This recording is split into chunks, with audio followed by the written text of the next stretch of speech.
thank you for the opportunity to present this talk. It's a brief history of the citizen science of giant eucalypts and an introduction to the Giant Eucalyptus project on iNaturalist Australia, which is hosted by the Atlas of Living Australia. I just thought I'd start saying that during this project I've met a number of botanists, ecologists and Indigenous rangers who have told me about the long connection that Indigenous Australians have had with giant eucalypts, particularly in woodland areas, and a number of these have special names. And this naming of giant eucalypts is a practice that's continued to this day.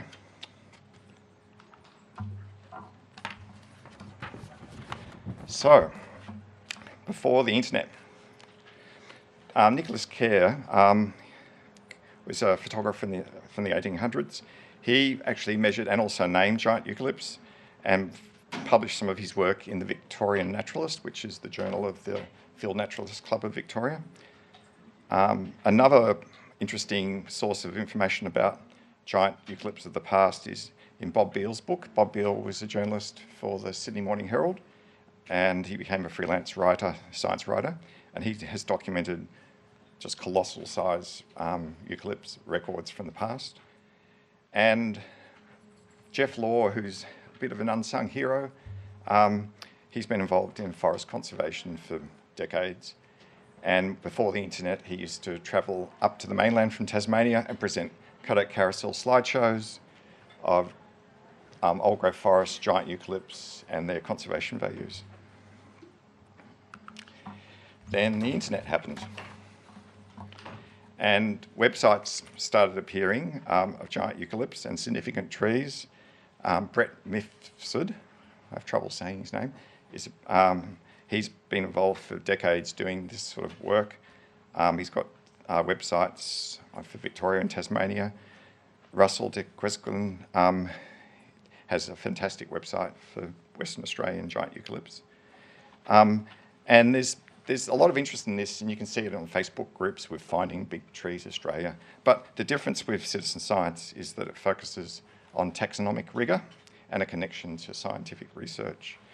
And on iNaturalist Australia, with eucalypts, we're very lucky because we have one of the leading experts on eucalypts, Dr. Dean Nicole, and he has a collection of images and research on iNaturalist, and is also very available to the citizen scientists who need help with identification. And this observation reliability and the numerous existing observations that Dean and other scientists had on iNaturalist made it the perfect choice to create a repository of all this data.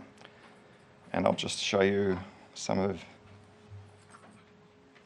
Dean's data and observations. Hopefully that'll work. So you can see a range of species he's got there. And for each of these, they're voucher specimens, so they've got herbarium records with the Australian Virtual Herbarium linked to them. And that's the type of information that's in the project. And then there's a new sort of breed of citizen scientists in a way who've gone on their own path with this.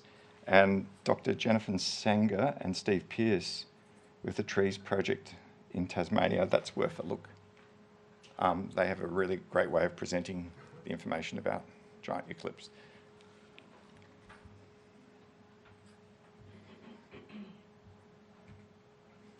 So next slide.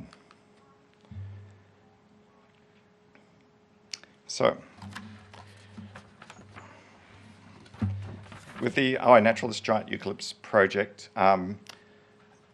it includes expert verification of the species, links to scientific research, published papers in the journal, which is a very handy system, and the research covers things like the conservation values, such as the abundant and variety of tree hollows in these trees and forests, impacts of drought, increased fire severity, and those climate change related matters.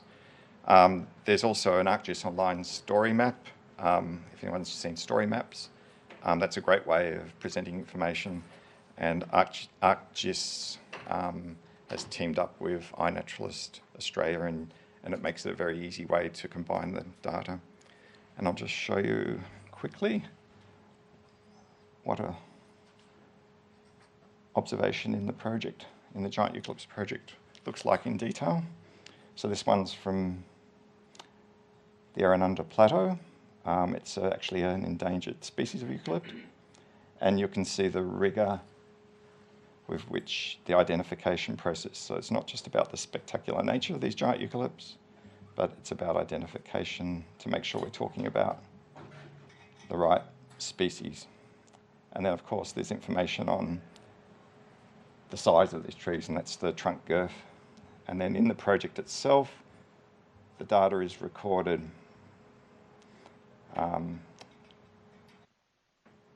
in observation fields, saying how it was measured, because there's lots of different ways you can measure giant eucalypts, both different ways you can measure the girth. Arborists have one method, foresters have another, and different ways you measure the height with a laser, clinometer, or as you saw in that death-defying photo before, some people climb these trees and measure with a tape, which is pretty death-defying.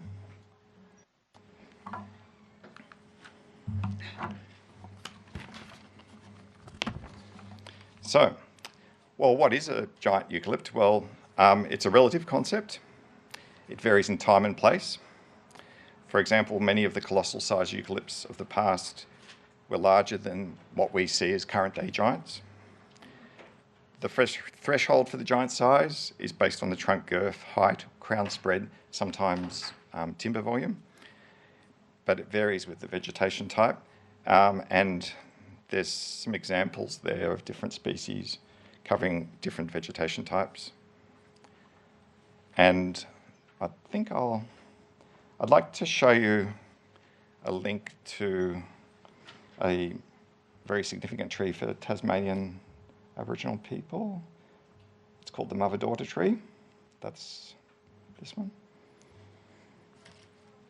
And we're allowed to show this image because there are some sacred trees you're not allowed to do this with. This is one of the tallest known Tasmanian blue gums. It's about 91 metres tall. And it's got the name mother-daughter tree. And I can't pronounce the Aboriginal name there. But the interesting thing about that, because it is a sensitive site, the project obscures the location, so only people who need to know exactly where it is. So you can see the Aboriginal name there. 2 minutes. So research is an important part of the project. Global warming is a big issue for these giant eucalypts because of their drought sensitivity, because there's a lot of issue with xylem collapse with these giant eucalypts. You get air inside the xylem, the water can't get up, it collapses. So there's a lot of research going on, particularly looking at the genomes of giant eucalypts, and that's one of the ecologists from Tasmania who's an expert on giant eucalypts, who's helped me a lot with this project, and he's been collecting material for the ANU Borovitz lab so they can better understand the resilience of giant eucalypts to see if their genome differs significantly from other members of the species. And there's a link to other projects here. There's a fantastic national project on iNaturalist run by Katie Watson on tree hollows and significant habitat trees, which is great. It's a fantastic project for people like me in my former profession, particularly for preparing for hazard reduction burns and knowing, because there's usually not enough staff to map all the significant habitat trees. And I just thought I'd end with that quote. Format's gone a bit funny. It's by Nicholas Kerr. I thought that was a good way to end. It sort of shows that he was ahead of his time and he realised the importance of collecting reliable observations on these giant eucalypts for monitoring and posterity. Yes. Well done, Steve. There we go.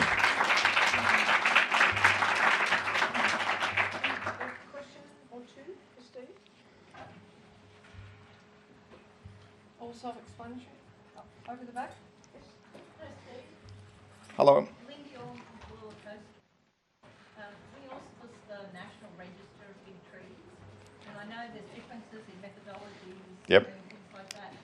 Is there like a community of people who are doing this kind of work Ah. but other than the informal connections between the people? Yes.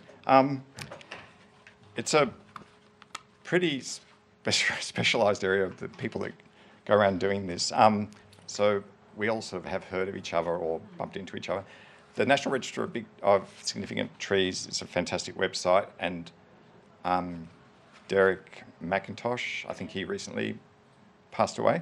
That was one of the first and best, and it's the idea of the iNaturalist Giant Eucalyptus project. One of its aims is to actually gather up all that data so it's not lost. So there's actually a section in there, a journal section, where it lists all the pre-existing data sources relating to giant eucalypts, and Derek's is there. Sam Mitchell yeah. is carrying it on. Oh, good. We're auspicing that organisation and helping them get the funding to keep it going. Good. Yeah, and that's and that website's a broader website because it's sort of about significant trees as well as giant trees. This is very specific about something that's really quite rare, but very important to Australia's natural history and natural heritage. And there's an incredibly powerful general interest by the public, and there's something like 70,000 members of the Facebook group. Yes. There's so much interest in this. Yes. And the education opportunities to an audience of that size, and their voting power and their influence in state and federal level government politics, it's a significant group. Yes. It would be great to have as much connection between everyone who loves these big trees. Yeah. To really rally that stuff. Yeah. I mean, it's like what Gregory said yesterday. People are passionate about Australia's natural history and unique wildlife and unique vegetation, and in some ways projects like this are, like he talked about, active hope. I was thinking about my own personal motivation from what I've seen in my career. I think that was a thing that prompted me. I thought that Gregory summed it up very well. Great. Yep. Okay. Thank you very much, Steve.